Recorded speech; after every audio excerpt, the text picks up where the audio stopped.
Welcome back to the Real Arsenal Deal podcast. This is Rav, your host. Wherever you are in the world, thank you so much for tuning in and welcome. I'm recording this Thursday evening Melbourne time over here in a sunny but cold Australia. We've just ticked over winter now in the first week of June. So it also means that the first transfer window has opened. I'm still trying to get my head around this. I've read it many, many times, but I'm still trying to figure it out. So it's like the first week of the transfer window will close on June the 10th, because then shortly after the Club World Cup commences, that farce of a tournament. I still don't even know what that is, to be completely honest. I've got very little interest in it. Then I believe the window again, is it July 1st? It will open. I've absolutely botched this. I'm sorry, but it speaks to my confusion. This is like the window before the window, and then there's the wider transfer window, which will run in the more traditional time frame, and deadline day will be like August 31-ish at 11 p.m. I believe. Yeah. How's that for an opening? Even I'm confused. For a moment there, when I said the window before the window, I'm reminded of, for anyone who used to watch Jersey Shore. God, I can't even believe I'm making this reference on an Arsenal podcast, but the way the guys used to say, this is the shirt before the shirt. They'd be dressed, but before they go out clubbing and hit the town, they'd have their freshly ironed shirt up on the wall, and they'd be wearing a temporary shirt and only wear the fresh shirt when it's time to go out. So is this the equivalent of the window before the window? I don't know, but what a random aside. If you've made it this far, thank you for putting up with my side tangent. So suffice to say, Arsenal have not conducted any business as yet, and some other clubs have. And I understand that there's been some, maybe some disgruntled, frustrated element amongst sections of the fan base that are frustrated by that. But if you look at it through the lens of what I just said, like literally the window has just opened, and this is just that window before the window. I promise I'll stop saying that. So look, it's nothing to be overly concerned or worry about. I thought I'd pop back on and just record a couple of thoughts, even though there's nothing confirmed for Arsenal as yet, and the same rumours and links swirl as we've known, as we've pretty much known for some period of time, right? Who Arsenal are heavily linked with. Zubimendi, obviously, that's a lot of work has been put into that deal from Sociedad, and Benjamin Sesko or Victor Gyökeres. That ongoing discussion continues. Nothing concrete as yet on either front. But look, I thought I'd just come back on to address, I guess, how do I explain this? There's some concepts that in life that I think parallel sometimes football fandom, and the way we perceive things also parallels life. So there's perceived pressure and actual pressure, and there's false urgency versus actual urgency. So I'll try and explain that. Firstly, perceived pressure is when you think that you're under a lot more intense pressure than you actually are. What the reality suggests versus that internal stress or anxiety that comes with thinking, oh no, all these other clubs are active, they're doing business and they're closing deals, and Ornstein's tweeting that United are closing in on Brian and Buemo, and then you actually think to yourself, well, look, he wasn't one of our targets. As good as he is, and look, I got to say, I really like him. He's had a fantastic season for Brentford. For Brentford, I think he's an automatic improvement to Arsenal's squad. However, when you really drill down and think about it, his best work comes off the right, and it's a very hard sell for someone who's a guaranteed starter. He starts every match for Brentford and will do the same for United. It's a very hard sell to get him to come across to Arsenal, deputise or rotate with Bukayo Saka on the right, and or try and redevelop him elsewhere across the front three. It's just a very, very hard sell to do. So as much as I'm disappointed with him going to United, because I don't like United at all. In fact, I despise many of these teams, no more than Chelsea, who I'll get to in a moment. But what I'm trying to say is that as much as I can dislike other teams being strengthened that I don't particularly favour, I can also recognise that, hey, look, it's okay because he's not our primary target for Arsenal. It's just for a number of reasons, it's not that particularly realistic. And whoever we have our sights set on, I believe it's going to happen inevitably. It's separate. It's separate to what the business that we're conducting. So for me, that's false urgency. Same with Chelsea signing Delap. He's very good, by the way. He really is. But again, look where they are. They won that joke of a competition. What's it called? Conference Cup, the Conference League, or whatever it's called, and they've just scraped into the top five. Like they're not directly vying with Arsenal. He's not someone that I particularly would have wanted.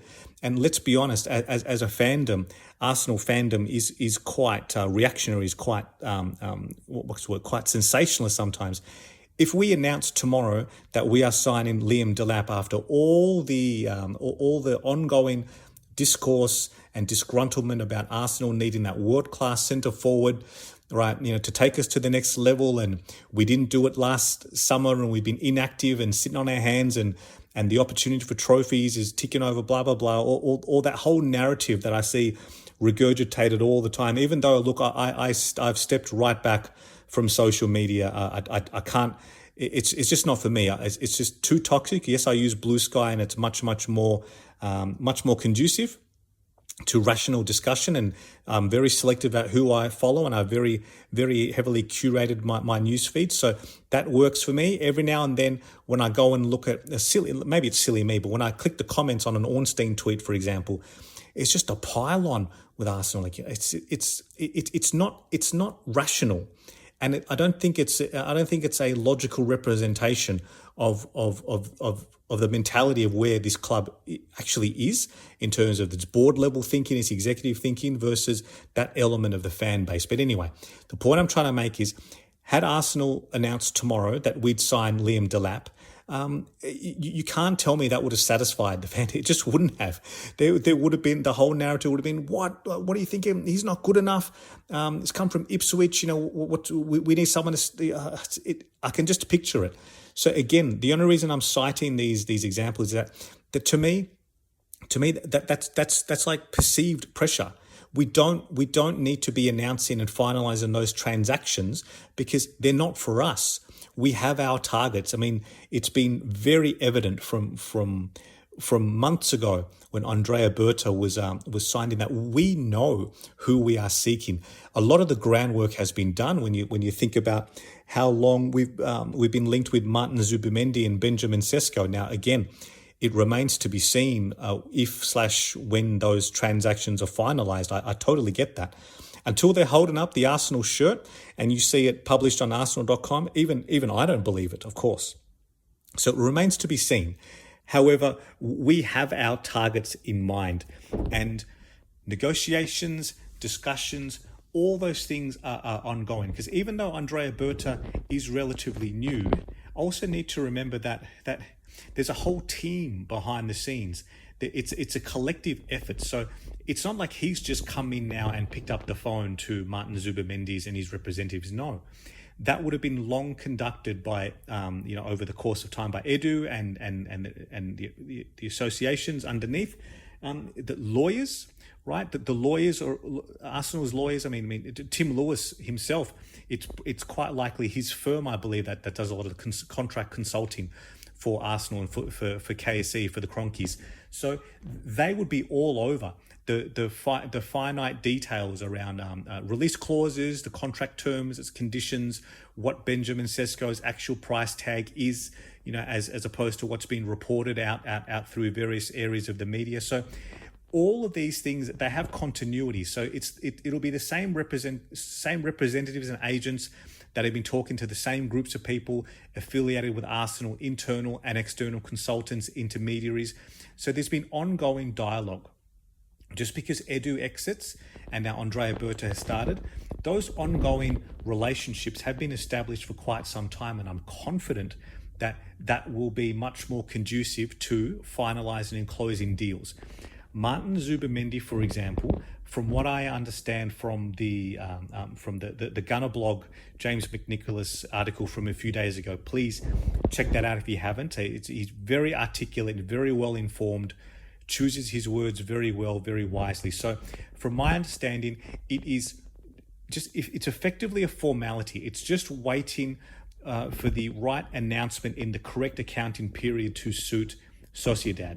Now, I think based on the last 12 to 18 months of Arsenal's spending, we have tremendous capacity in the current financial year, which runs until June 30. So maybe it'll be ideal for us to book that transaction in the current financial year, in the current climate, where Arsenal are performing very well in terms of our accounts. The Champions League revenue alone is estimated to be around 110 million euro from making the semi-final. I mean, that is brilliant. That is absolutely outstanding, and it really bolsters the balance sheet, bolsters us in terms of our financial capability. Ideally, we probably would have booked it in the current financial year, because we weren't active in January as well. But every now and then, like in terms of conducting yourselves in a amicable and professional, respectful manner, sometimes you abide by the wishes of the corresponding parties. So if Sociedad have said, look, it suits them from a financial standpoint to book it in next year's accounts starting July 1, then so be it. It's just one of the things that you do. Is just a good way to conduct business from time to time. Remembering 2 years ago when Arsenal had spent very, very heavily in that particular financial year, and remember, there's that 3-year PSR rolling cycle, right? So we just outlaid 105 million for Declan Rice that we'd booked in. Kai Havertz was a big transaction, 65 million. Urian Timber, 40 plus million. So we went to Brentford and said, look, we want David Raya. We don't want to make it permanent now. Can we structure the transaction this way, give them the 3 million loan fee with the, I believe it was an obligation to buy for 27, that we then booked in the following financial year. And Brentford, to their credit, shook hands and that they obliged. So it's give and take. It goes both ways. Sometimes we can do favourable transactions to suit the counterparties, and sometimes vice versa, they do the same for us. So if, from what I understand, that's the spirit of the arrangement, that Zubimendi is all but done, just waiting finalisation. So like I said before, I hope it happens, because if it doesn't, if he ends up elsewhere and he's holding up a Real Madrid shirt right instead in July 1, then much of what I've said now is pretty much moot, is irrelevant. But from what I understand, the amount of groundwork been put into that deal, it's going to come into fruition. It's just a matter of time. So speaking of time, false urgency is the other concept I was going to briefly talk about. So false urgency is when you think that you're actually under more time pressure to do a task than you actually are. So I do believe that's what's happening now as well. We've got this, we're in a very heavily saturated world at the moment. Like, transfers didn't used to be like this. I've followed the club since 1995. And look, comparing that era to now, obviously it's incomparable because of social media and the internet and handheld devices and being bombarded with information, right, for better or for worse. But back then, I just used to read about a new signing in the days after it was announced. It's just like, okay, a new player signed for Arsenal somewhere in the inside back pages of an Australian-based newspaper, I'd come across it, right? And then, fast forward over the decades, and it just wasn't like this. You didn't have every single movement or every single discussion or every single phone call or agent's meeting or an agent spotted in a certain city, with a certain representative of a firm that consults with a sporting director and what. You just didn't have that. So I don't necessarily think that's a good thing, because it can lead to a lot of false expectations too, getting hopes up of deals or transactions and links that were not genuine to begin with. It's just been pieced together by someone perhaps meaning well, or but sometimes perhaps not, just trying to start start some, some circle work on Twitter or whatnot, for a following. So you just don't know. You just have to question everything. Question the source. Whenever you read something, trace it back. Like, who is saying it? Where is it originated from, and what was actually said? Because when people paraphrase something, it can actually be entirely different to what was originally said. So it's all in the detail. Make sure that you're across the detail before you really get too swept away in what it is that you think is being said. So I think there's a lot of false urgency happening right now. Arsenal do not need to conduct all of our business by this point of the year. It's literally the first week of June. Now, as a fan myself, of course, do I want swift transactions?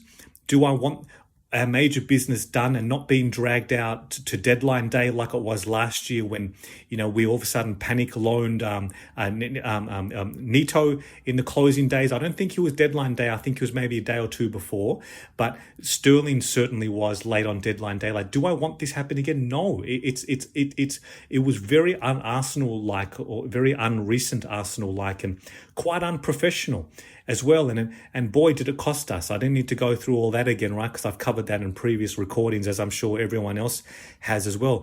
That was not good business. That was not, that it just wasn't. And my goodness, were we punished to the maximum for that over the course of the season? So do I want swift business done? Do I want all our targets nailed and done and published and announced and on that plane in pre-season? Yes, of course I do. However, that's not happening until early July, I believe. There'll be the training camp in Spain, in Marbella, I believe, and then one by one players reintegrate back to London, and then there'll be that major pre-season tour where they fly over. I think they're flying to Singapore and then Hong Kong. So that's when you want the major signings done. Whoever the new striker is, you want him on that plane. The youth players that will hopefully be stepping up, such as Max Dowman, they'll be there. You want a fit and firing Gabriel Magalhaes back. You want Havertz back. You want all your key stars refreshing, recuperating, training. Ben White with the summer off. You want them all on that plane. Of course you do. Right now, though, the first week of June, it is not the time for panic stations. Not that I'm suggesting anyone is, of course, certainly not. I'm sure Arsenal are not, but don't get too caught up or swept away in what other clubs are doing. Remember, we know what we need to do. It's been pretty evident for a long, long time, and we would have our targets, and negotiations, discussions would be going on. Even as I speak, it would be all happening between all the relevant parties. So let's just wait and see when we announce our business. And sometimes the order of which we conduct business doesn't always reflect, or it's not always measured within terms of order of priorities. So in terms of, like, what I mean by that is that when you see links with Leroy Sané, right? Look, as much as I doubt it will happen, because how many times have Arsenal been used as a bartering tool with Bayern Munich players right out of contract, and then a couple of weeks later they got that bumper new deal from their same club and they go again. So I'm just citing Sané as an example. You don't need to get too worried about that, thinking, what? After all this talk about a new forward, a new striker or something, we're going to get Sané. This is ridiculous. This is a joke. No. It's not about that at all. Sometimes the links, you can't control the timing of them, and it doesn't always correspond with the order of business, because I think we all know what our order of business should be in terms of priorities. We need that centre forward, that second goalkeeper. We've obviously got a hole to fill in midfield with Jorginho leaving and quite possibly Partey. It remains to be seen. So it doesn't always match up to the priorities. However, come that departure date in July, when the team flies out for pre-season and we want our main signings there, right? I'd still believe those spots in the squad will be filled. And look, it remains to be seen, of course. We still need to go and make it happen. But now is not the time to have all those things ticked off and attended to. It'll be okay. So don't worry, don't panic is my main takeaway, my main message of this recording. It's all good. It'll be okay. I believe the right people are in charge. I think Arteta he will get the support he's been craving for. He'll get the support this summer because we just have to. I've said so many times right now that you don't come this far. You don't come to the precipice of the pinnacle of the mountain and you don't abandon. You don't go back to base camp. You keep going because we are so damn close. Arsenal look good. Arsenal is so good. This may not satisfy anyone, and I totally get it because like what does this actually mean? But when I look at how PSG dismantled Inter Milan on the weekend, and boy are they good. They're fantastic. They really are. Of course, they have the highest wage bill in the world, and they're state funded, so they're in a league of their own. There, it's that is what it is. Unfortunately, it's not a level playing field. And it certainly wasn't a level playing field when we took them on in the semi-final with how undermanned we were. We had them on toast. We played them off the park. We were so damn good in that opening 20 minutes of the second leg that from the 7th, 8th minute, Donnarumma is faking a shoulder injury. He's on the deck. He knows that he needs to suck minutes out of the game, take the sting out of the tail. He knows he needs to stop our momentum because he was the difference. Yes, he was the difference with his saves, but also he knew what he was doing in that moment. When he faked that shoulder injury, he knew just what he was doing. We played them off the park. We were that good. Arteta, to his credit, he got all the players up for that. As indifferent as the season was and as disappointed as it was in the Premier League and the other competitions, boy, were the players up for that. They believed. They absolutely believed. Just like 12 months before when we took City to the final day and you saw Kai Havertz essentially in tears after scoring the winner against Everton on the last day when he realised it's not going to be enough to lift the Premier League trophy. They believe. They believe in each other. They believe in the manager. And my goodness, we are good. It doesn't mean they automatically win trophies. I get it. And you're probably listening to this and thinking, Rav, what does that actually mean? I don't care about XG. I don't care about all that stuff because we didn't win. And we end up with nothing. And I get it. And that sucks. And yeah, it burns. It stings. It leaves that nasty feeling in the stomach. And like we've got just the manager, right, to channel that. We've got the players. We've got the group. Look at their age. Look at the age curve. Look at the upside we've got. Look at the players that should hopefully touch would be returning back fit and reintegrating with the team. Look at the bench we put out against PSG. We really had not much to work with. But my God, my goodness, we played them off the park. We were that good and the margins are so fine. The element of luck was not in our favour. If one of those goals go in, right, we had them. We were that good. And you don't abandon things now, right? Like we've seen glimpses of what we're capable of. Get those new signings done, strengthen and level up that bench for impactors to change the game when we need to. Get some players off and resting like Bukayo and Kai Havertz and Ben White, who I already mentioned, and get them back going. Gabriel, Saliba's got a hamstring injury now as well. I mean, even if we made the final, we'd be playing a back four without Timber, Saliba and Gabriel. I mean, it's just been one of those seasons, how much it sucks for Arsenal in terms of our injury luck or lack of luck. So you don't abandon things now. You believe, you reinvest, right? And you go again and you support each other. You support the manager, you support the players. You correct the mistakes that we've made over the last, year or two in terms of our inaction, and we make it happen this summer and we go big.